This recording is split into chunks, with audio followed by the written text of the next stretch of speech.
자, 우리가 이제 심리 검사를 할 때 SCT를 어떻게 상담 보고서에 작성하는지 먼저 조금 안내를 해 드릴게요.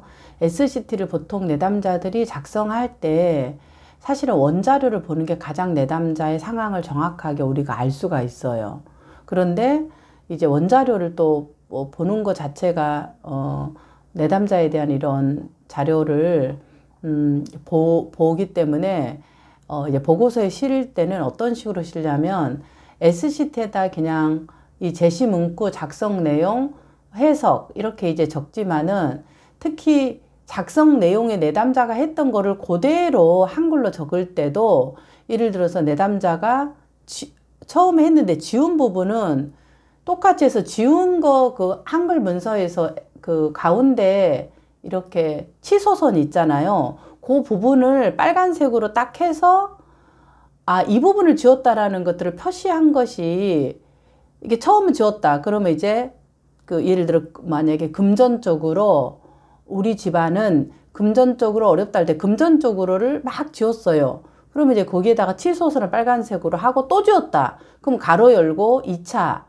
또 지움 이런 그 과정을 디테일하게 이 프로세스를 적어 놓은 것이 우리가 내담자에 대한 그 컨텍스트 안에서 이해하는 좀 더 내담자를 더 가까이서 이해할 수 있는 그런 지점으로 볼 것 같습니다. 왜냐하면 이 SCT라는 거 자체가 반투사 검사잖아요. 그러니까 어떠냐면은 보세요.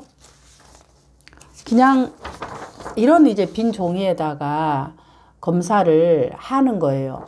검사를 하는데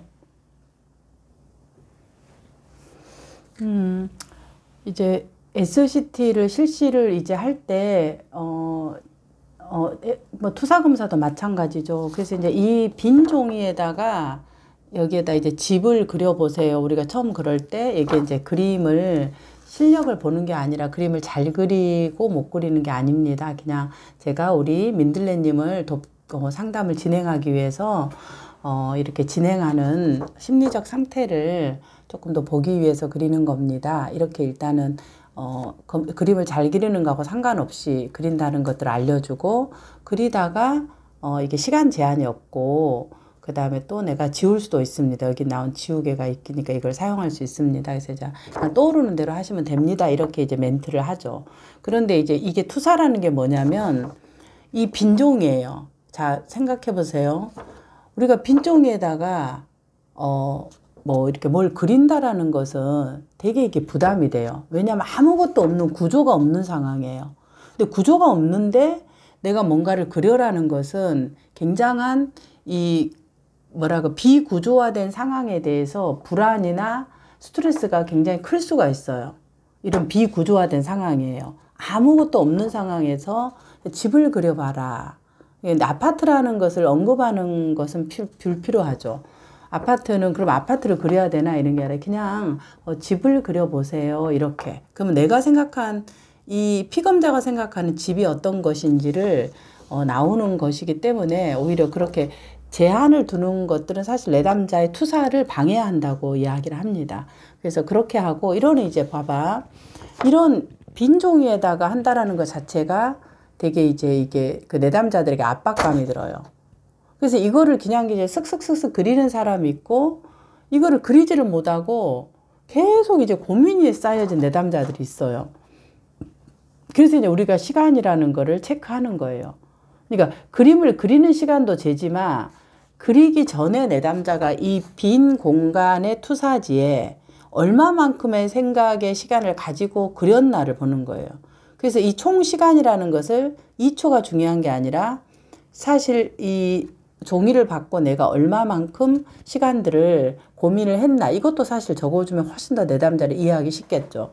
그래서 우리가 TAT 검사를 할 때도 여러 가지의 그 그림 주제 종이가 있는데 이 스페이스 빈 종이의 칸가 있잖아요. 다른 것들은 그림들이 다 나와 있어서 그 그림을 보고 스토리를 만들으라 그래요. 그런데 빈 종이를 갖고 스토리를 만들려 그러면 더 어려운 거예요. 엄마가 막 여자하고 막 이렇게 뭐 어떤 이런 게 있으면은 이제 각각의 스토리를 만들어내죠. 이게 그만큼 이 투사 검사라는 게 비구조화된 상황에서 아무것도 없는 상황에서 자기 것이 나오는 거예요. 그런 게 이제 투사검사다. 그 다음에 이제 SCT라는 게 반투사검사잖아요. 그럼 이제 앞에가 제시문구가 있어. 어머니와 나는, 가끔 아버지는, 아버지들이라. 그러니까 이제 일반적인 거, 또 자기가 바라는 아버지와 나의 관계, 이런 것들을 아주 함축적으로 SCT에서 제시를 하고 있어요. 그래서 이 안에서 이제 이 내담자 안에 사실은 그 쌓아져 있는 심상들이 나오는 거죠. 투사검사라는 게. 그러니까 이 투사가 나오는 것들은 사실 무의식적이라고 얘기하잖아요. 정신분석에서 얘기할 때. 그래서 이 제시문구가 단서예요. 그러니까 단서가 있는 것은 조금 쉽다라는 거죠. 근데 여기에서 지웠다라는 것은 내담자가 갈등을 했다라는 거예요. 그래서 이거를 지우개를 사용해도 되지만 더 두 줄 긋고 옆에다가 적어주세요. 이렇게 이제 SCT 검사라는 게 제일 좋아요.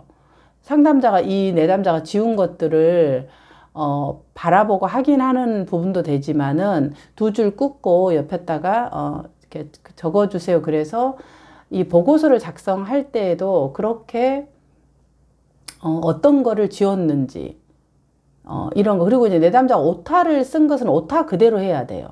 이거를 정자로 바꿔서 보고서에 SCT를 작성하는 것이 아니라, 왜냐면은 오타라는 것 자체가 내담자의 연령, 학력에 비해서 뭐 받침이 없다, 뭐가 없다라는 것이 내담자가 이게 뭔가 이제 쓰기에 대한 부분들의 어려움이 있는지, 아니면 그날 좀 집중력이 떨어진 건지, 이런 것들을 나타날 수 있는 맥락일 수 있거든요. 그래서 이제 그런 부분들을 좀 더 이렇게 이제 깔끔하지 않아도 되니까 계속 그렇게 적어서 밑줄이 되게 많은 거, 이런 것들은 굉장히 많은 내담자가 그 제시 문구에 대해서 갈등이 있다라는 거죠. 그러면 금전적이라는 그 부분에서 지웠다는 거, 다른 건 지우지 않았는데, 그러면은 내담자의 갈등 영역, 고민 지점이라는 게 경제적인 부분이라는 거죠.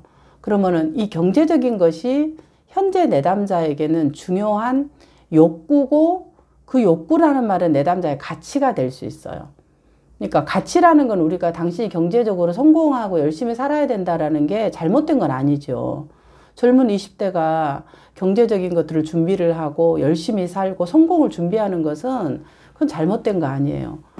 중요한 건 이제 그런 욕구와 가치가 있을 때, 보통의 20대에서는 이제 놀기도 하고 이러는데, 이런 이슈를 많이 가지고 이런 가치를 지금 가지는 이유가 뭔가 이제 숨겨진 그나마 이유가 있다라는 거죠. 거기에 이제 상담자는 오히려 관심을 갖고 그 숨겨져 있는 텍스트 뒤에 의미들을 파악하는데 좀 더 주력하는 것이 필요할 것 같습니다.